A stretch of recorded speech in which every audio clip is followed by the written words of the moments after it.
नमस्कार साथियों, वेदांत क्लासेज में आप सभी का हार्दिक स्वागत व अभिनंदन। विद्यार्थियों, आज भौतिक प्रदेश पर अंतिम क्लास है और थोड़ा बहुत बच गया था तो आज कंप्लीट कर लेते हैं और कोई ईटीसी फैक्ट बचेंगे तो उसके ऊपर चर्चा कर लेंगे। तो राजस्थान का भौतिक स्वरूप या राजस्थान का भौतिक प्रदेश, ये इस टॉपिक का नाम था और इसमें हमने राजस्थान को 4 भौतिक भागों में विभाजित किया। उसमें चौथा चल रहा है अपना ये वाला, ठीक है ना। और इसका नाम क्या है? दक्षिणी पूर्वी पठारी प्रदेश। और दक्षिणी पूर्वी पठारी प्रदेश को हम 2 भागों में बांटते हैं, विंध्यन कगार और एक हाड़ौती का पठार, या फिर इसको दक्कन ट्राइब भी कहते हैं। ये मालवा का जो पठार है उसी का ही भाग है। ओके, अब इसको भी हमने 5 उपभागों में बांट लिया था। कितने उपभागों में बांट लिया था? 5 उपभागों में बांट लिया था। ये 5 उपभाग कौन कौन से हैं? एक तो अर्धचंद्राकार, क्या क्या है? अर्ध चंद्राकार पर्वत श्रेणियां हैं। और ये अर्धचंद्राकार पर्वत श्रेणियों को भी हम 2 भागों में विभाजित कर लेते हैं। कौन कौन सी? एक तो मुकंदरा हिल्स, एक तो मुकंदरा हिल्स और एक बूंदी की पहाड़ी आ जाती है। और बूंदी की पहाड़ियों की सबसे ऊंची चोटी कौन सी? छतूर है। और इसकी हाइट कितनी? 353। मुकंदरा हिल्स कौन से जिलों में फैला हुआ है? कोटा झालावाड़ में। और इसकी सबसे ऊंची चोटी चांदबाड़ी है। चांदबाड़ी, इसकी हाइट 517 मीटर। दूसरा हमने पढ़ा था, इस क्षेत्र में जो नदियां बहती है उन नदियों के द्वारा निर्मित मैदान के बारे में लिखा था। और इसके बाद में हमने लिखा था शाहबाद। शाहबाद 12 में पड़ता है कि उच्च भूमि, अपलैंड।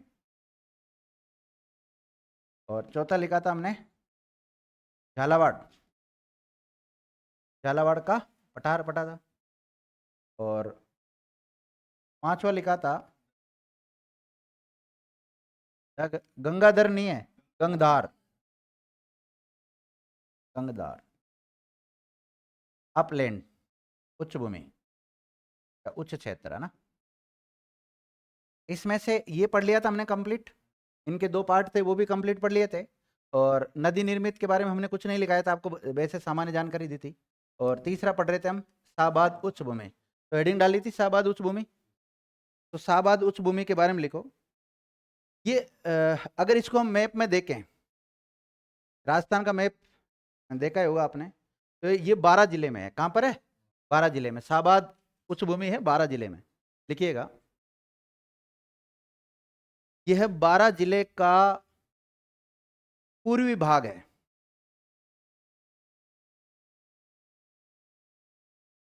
अब देखो, आपको पता है इधर एमपी है, इधर क्या है, कौन सा राज्य सीमा बनाता है?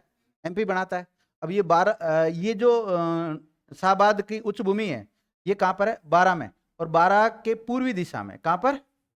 पूर्वी दिशा में है। और पूर्वी दिशा में कौन सा राज्य आ जाता है? एमपी। तो 12 का वह क्षेत्र जो एमपी से मिलता हुआ है, उधर पाई जाती है ये शाहबाद उच्च भूमि। तो आपने लिखा होगा ये 12 जिले में स्थित है। लिख लिया? लिखो, ये 12 जिले का पूर्वी भाग है।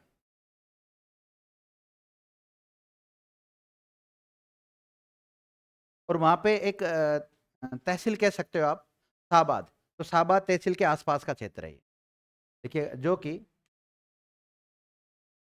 शाहबाद के आसपास का क्षेत्र है। देखो, ये क्षेत्र एमपी से लगा हुआ है। किससे लगा हुआ है? एमपी से जुड़ा हुआ है, ये लगा हुआ है। तो शाहबाद की सीमा एमपी से भी लगती है, राजस्थान से भी लगती है, ध्यान रखना।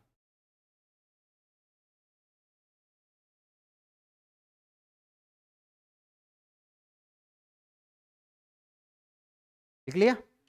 अगला लिखो इसके बारे में। समुद्र तल से इस स्थल की ऊंचाई, समुद्र तल से इसकी ऊंचाई लगभग 300 मीटर है। कितनी है? 300 मीटर ऊंचाई पर है। 300 मीटर ऊंचाई। लिख लिया। अब देखो, ये शाहबाद उच्च भूमि क्षेत्र है ना, जो कि 12 में है। कहाँ पर है? 12 में। तो इसमें घोड़ा की जो नाल होती है ना, घोड़ा की नाल, तो हॉर्सू, हॉर्सू की आकृति की पहाड़ियां पाई जाती है। तो लिखिएगा, इस क्षेत्र में, कौन से क्षेत्र में? शाहबाद उच्च भूमि क्षेत्र में। इस क्षेत्र में घोड़े की नाल, ब्रैकेट में हॉर्सू, हॉर्सू आकार की पहाड़ियां पाई जाती है।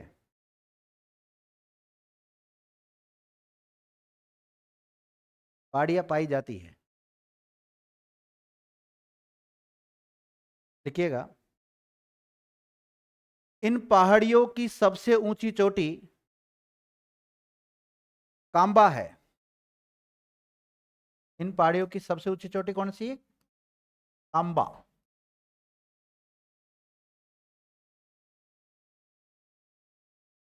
सर्वाधिक हाइट किसकी है? कांबा की। और हाइट लिख सकते हो 456,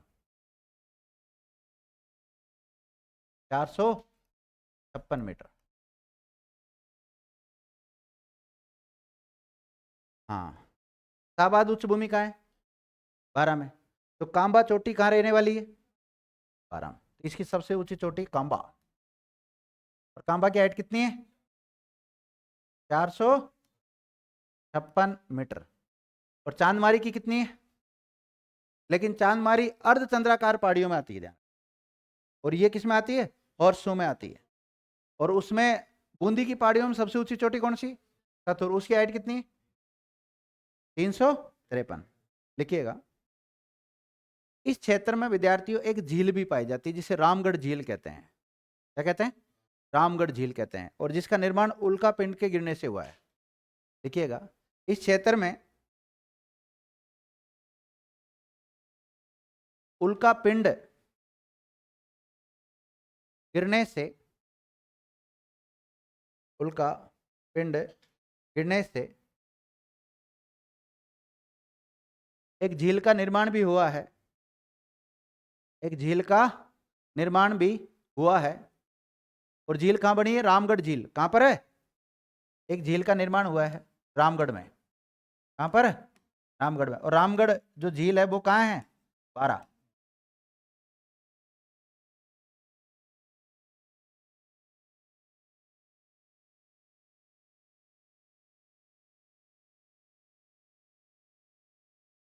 इसको, रामगढ़ झील को रेखांकित कर लो। भारत का पहला जियो हेरिटेज स्थल है ये। देखिएगा, ये भारत का प्रथम जियो हेरिटेज स्थल है। तो आपसे पूछा है, भारत का पहला जियो हेरिटेज स्थल कौन सा है? रामगढ़ झील। रामगढ़ झील कहाँ पड़ता है? शाहबाद उच्च भूमि क्षेत्र में पड़ता है। और शाहबाद कहाँ पड़ता है? 12 में। और 12 जो है वो कौन से भौतिक प्रदेश में आता है? दक्षिणी पूर्वी पठारी प्रदेश में। समझ जाओगे इस बात को। और इस क्षेत्र की सबसे ऊंची चोटी का नाम याद रखना आप, कांबा। कौन सी है? कांबा। यहाँ पर विद्यार्थी यूरेनियम के भंडार भी मिले। देखिएगा, यहाँ पर, कहाँ पर? रामगढ़ में। यहाँ पर यूरेनियम के भंडार भी मिले हैं।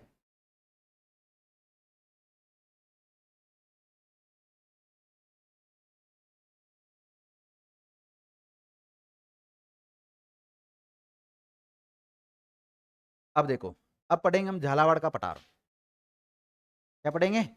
झालावाड़ का पठार।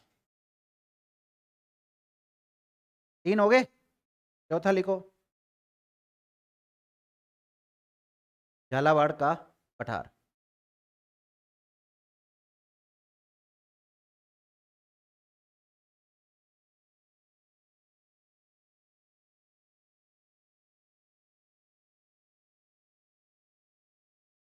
अब बताओ, झालावाड़ का पठार कहाँ मिलेगा? ये जिला दिखाई दे रहा है आपको नीचे? ये कौन सा है? झालावाड़। तो झालावाड़ का पठार कहाँ है? झालावाड़ में। देखो, ये झालावाड़ जिले में स्थित है।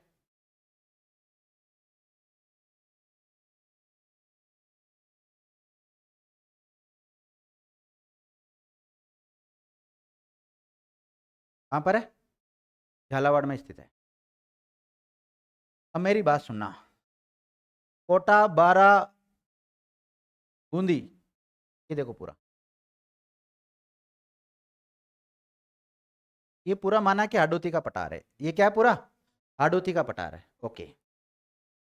अब अगर हम इसमें बात करें हाडोती के पठार में, तो ये उत्तर दिशा, ये दक्षिण दिशा, ये पूर्व दिशा और ये पश्चिम दिशा है कि नहीं इस पठारी क्षेत्र की?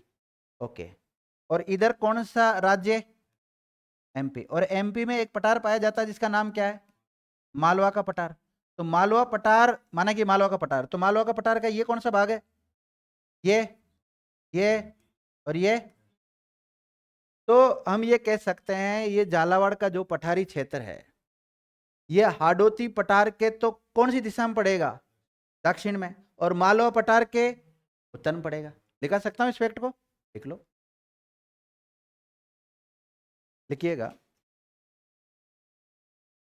यह पठार,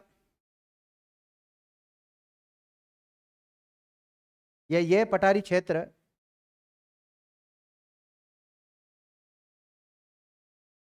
दक्षिणी हाडोती,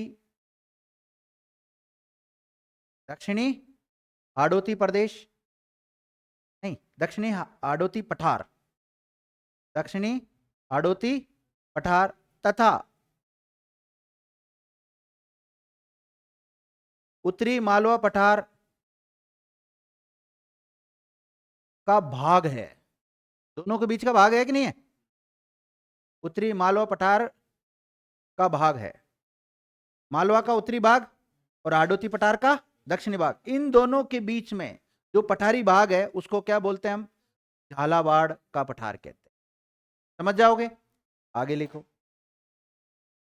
अब इस क्षेत्र में जो मिट्टी पाई जाएगी उसका कलर कैसा होगा? काला। तो लिखिएगा इस क्षेत्र में या इस पठारी क्षेत्र में, कौन से पठारी क्षेत्र में? हाँ, झालावाड़ पठारी क्षेत्र में मिट्टी या काली मिट्टी पाई जाती है।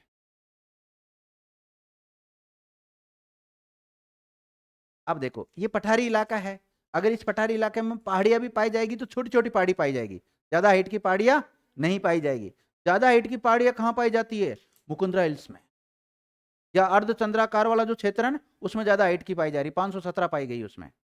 तो इसमें लिख सकते हो इसमें छोटी छोटी पहाड़ियां भी पाई जाती है।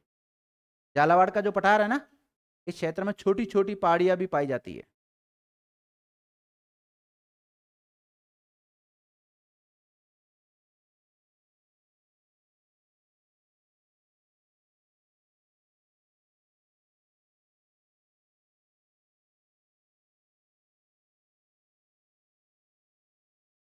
अब देखो ये था झालावाड़ का पठार, ये क्या था?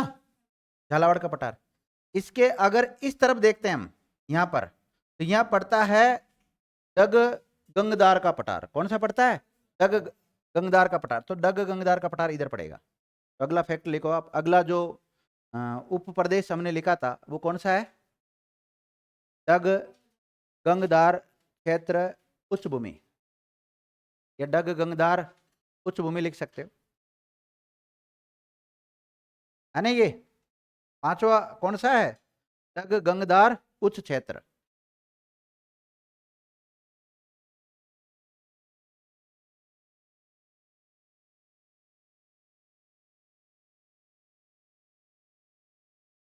देखिएगा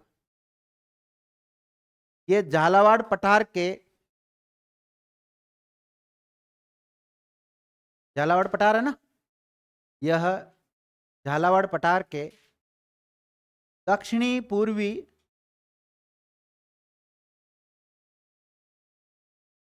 नहीं विद्यार्थियों, दक्षिणी पूर्वी नहीं, सॉरी गलत हो गया, दक्षिणी पश्चिम, उल्टा है। जैसे इधर ये है तो इधर बताएगा इसको, ना? दक्षिणी पश्चिमी भाग में स्थित उच्च भूमि है। जहां आपने झालावाड़ का पठार लिखा ना, उसके दक्षिणी पश्चिम दिशा में, कौन से में? दक्षिणी पश्चिम दिशा में स्थित है। मैंने गलती से दक्षिण पूर्व बोल दिया था, तो दक्षिण पश्चिम दिशा में। किसमें है? दक्षिण पश्चिम दिशा में। लिखो इस क्षेत्र की औसत ऊंचाई 450 मीटर है। कितनी है? 450 मीटर है। 450 मीटर है। अब बताओ, इस डग गंगदार क्षेत्र में मिट्टी कौन सी पाई जाएगी? काली। देखो इसमें भी काली मिट्टी पाई जाती है।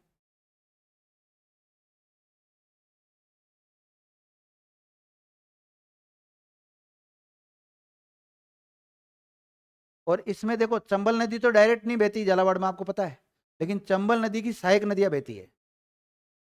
तो लिखिएगा, इस क्षेत्र में चंबल की सहायक नदियां प्रवाहित होती है।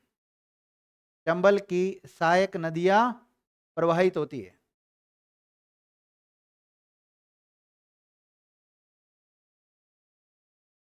रंगीन पहाड़ियां कहाँ पाई जाती? सवाई माधोपुर, रणथंभौर में। बताया था मैंने, रंगीन पहाड़ियां लिखाया था ना आपको। और संक्रांति प्रदेश किसको कहा गया था? पूर्वी मैदान और विंध्याचल, ये तीनों आके मिलते हैं, उसको संक्रांति प्रदेश कहा गया है। और आपसे पूछा जाए ग्रेट बाउंड्री फोल्ट, वृहद सीमांत क्षेत्र कहाँ फैला हुआ, बताओ। हाँ, मैं लिखा देता हूँ, ये तो हो गया कंप्लीट आपका। ये 5 उपवेद है ना, कंप्लीट हो गए भाई। हाडोती पठार के 5 उपवेद किया था ना हमने, ये कंप्लीट हो गए। अब आप लिखो ग्रेट बाउंड्री फॉल्ट, एक अलग से नोट डाल के अन्य फैक्ट में।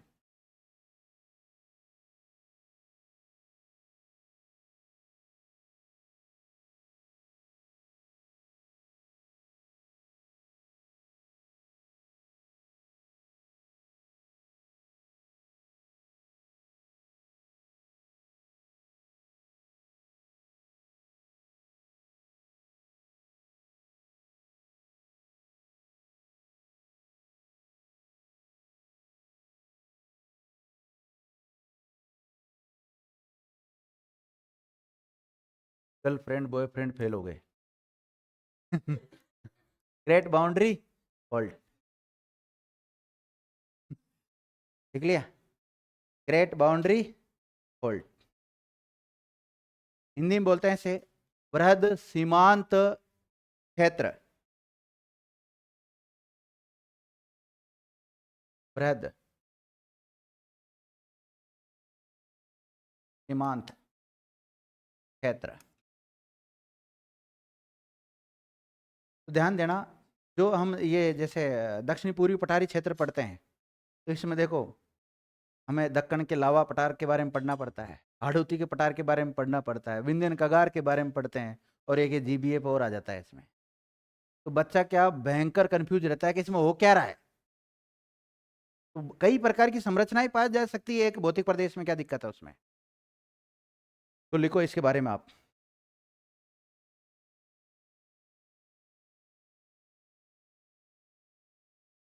लिखो विंध्यन कगार की चट्टानों या विंध्यन कगार की चट्टानों में तनाव के कारण, किसके कारण? तनाव के कारण एक भ्रंश, भ्रंश घाटी बनती है, नीचे बैठ जाता है, भ्रंश उत्पन्न हो गया है, उत्पन्न हो गया है, जिसे ही जीबीएफ कहते हैं, जिसे ही जीबीएफ कहते हैं, ग्रेट बाउंड्री फॉल्ट कहते हैं।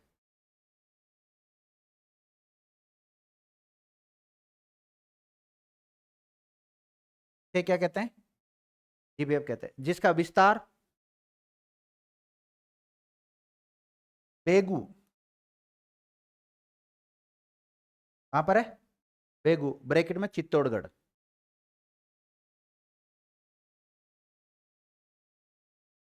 कौमा सतूर, कहां पर है? बूंदी,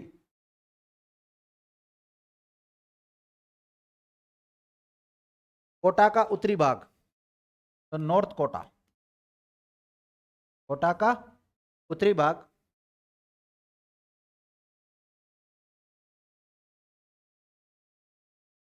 सवाई माधोपुर, सवाई माधोपुर,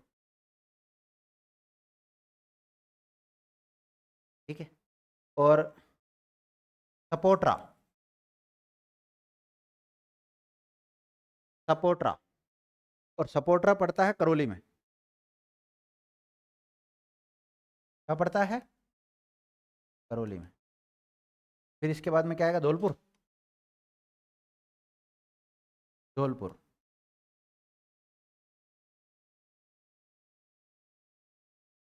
और ये जीबीएफ की जो लंबाई है, लंबा गया ना यहाँ से, यूं ऐसे गया ना इधर, तो ऐसे बिल्कुल एक मतलब क्या हो गया, एक तरह का मतलब दरार आ गई इसमें, कहने का मतलब ये है। नीचे मतलब वो बैठ गया स्थान, दो स्थान या तो ऊंचे उठ जाए, एक बैठ जाए, तो अपना आप ही भ्रंश का निर्माण हो जाता है। तो उस क्षेत्र, ये इन क्षेत्रों में फैला हुआ है। और इसकी जो लंबाई है वो 480 मीटर है, सॉरी किलोमीटर। देखो, जिसकी लंबाई 480 किलोमीटर है, तो राजस्थान में दक्षिणी पूर्वी पठारी क्षेत्र में एक जीबीएफ भी पाई जाती है, जिसकी लंबाई कितनी है? 480। और एक प्रकार से वो विंध्यन कगार जो क्षेत्र है, उसी क्षेत्र में उसका जो तलछट तलछट वाला जो इलाका है, उसमें तनाव आने की वजह से वो नीचे बैठ गया, इसलिए उसको क्या कहते हैं? एक भ्रंश कहते हैं, पूरा भ्रंश का निर्माण हुआ है। और बहुत बड़ा भ्रंश है, छोटा थोड़ी, 480 किलोमीटर लंबा है, बहुत सारा। तो इसलिए इसका नाम क्या दे दिया? ग्रेट बाउंड्री फॉल्ट कह दिया, वृहद सीमांत क्षेत्र कह दिया। तो ये अन्य फैक्ट था। और इसका विस्तार कौन कौन से में है? चित्तौड़ में है, चित्तौड़ का बेगू वाला जो इलाका ना, उसमें। बूंदी में है, बूंदी में कहाँ पे? सतूर में, मुख्य सतूर के आसपास। और फिर कोटा अच्छा इधर नहीं ले गया कैसे? इधर से जाएगा, इधर कोटा में होते हुए फिर सवाई माधोपुर आ जाएगा। फिर करौली का कौन सा? सपोटरा। और फिर धौलपुर वाला पार्ट।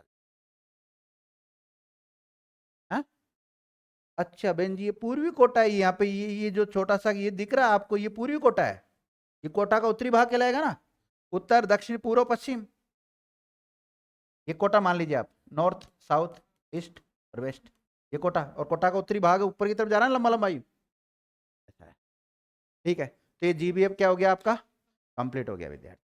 तो ये थे राजस्थान के 4 भौतिक प्रदेश, जिनको बारे में हमने पढ़ लिया। कौन कौन सा? उत्तर पश्चिमी मरुस्थल, दूसरा अरावली, और तीसरा पूर्वी मैदान, और चौथा दक्षिण पूर्वी पठारी प्रदेश। ठीक है, तो मेरी तरफ से ये कंप्लीट हो जाते हैं, और आज की क्लास को यहीं विराम दें। ठीक है, नेक्स्ट पढ़ेंगे हम जो भी कोई चैप्टर आएगा ज्योग्राफी में, उसके ऊपर चर्चा करेंगे। Thank you.